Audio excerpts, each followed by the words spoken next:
Hey there. I guess by now most of us already heard, watched and read the leaks on the next Call of Duty game, possibly being named Modern Warfare 4 with a codename Blacksmith. Charlie Intel posted an article about it, and as well Drifter made a pretty good video.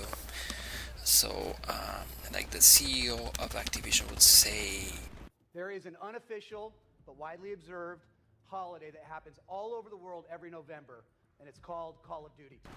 yeah, you got that right. We get consistently a Call of Duty game every year. In November, usually announced end of April, beginning of May, and preceded by leaked images a month earlier. So, what is the difference this year? Titanfall is, that's what changes the scenery a little bit. And it's the direct and only contender for the arcade FPS title, something Battlefield has never been. Call of Duty and Battlefield are very different to me, like bread and white wine, so they don't compete as much for my money. Where Titanfall is aiming directly to the Call of Duty crown and gets released on March 11th, like a week and a half from now, where success of that game will overshadow any leaks trying to hype up the next Call of Duty. And it's unusual that the next Call of Duty leaks this time around started a little bit early. Go figure. So a couple of days ago, PlayStation had a closed door event on the next gen titles, and one of the people attending allegedly shared the info with one of his employees, who himself casually tweeted about it, and boom, yeah, that all got big. And when Charlie Intel found it, he posted an article about it.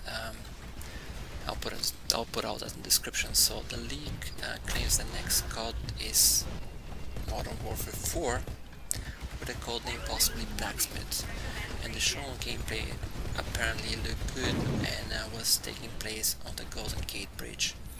While all that looks random, unstaged and somewhat legit, the other big one is a whole different story.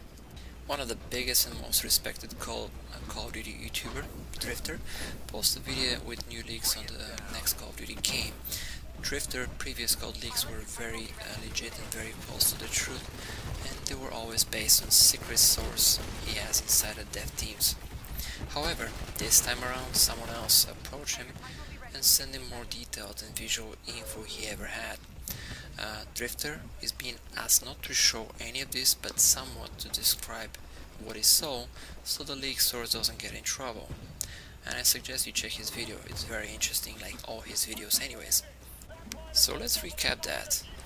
It's a new random source with a very detailed info that made every effort to look a legit leak that was given to the most watched Call of Duty YouTuber. I find it unusual. What I make of all this? I think that Activision might have tried to force push the leaks a little bit earlier to get people talking about their game, just before Titanfall hit the shelves and possibly spoils their launch a bit, in my opinion. That's just my take on the topic, and I want to clarify, I'm not a Call of Duty hater. For me, the more the titles we have, better will be the overall quality. We as gamers can only benefit from more competition in the game industry, as we're all possibly fed up from the same old Call of Duty every year, just with different maps and weapons. That's all from me, peace and have a nice day.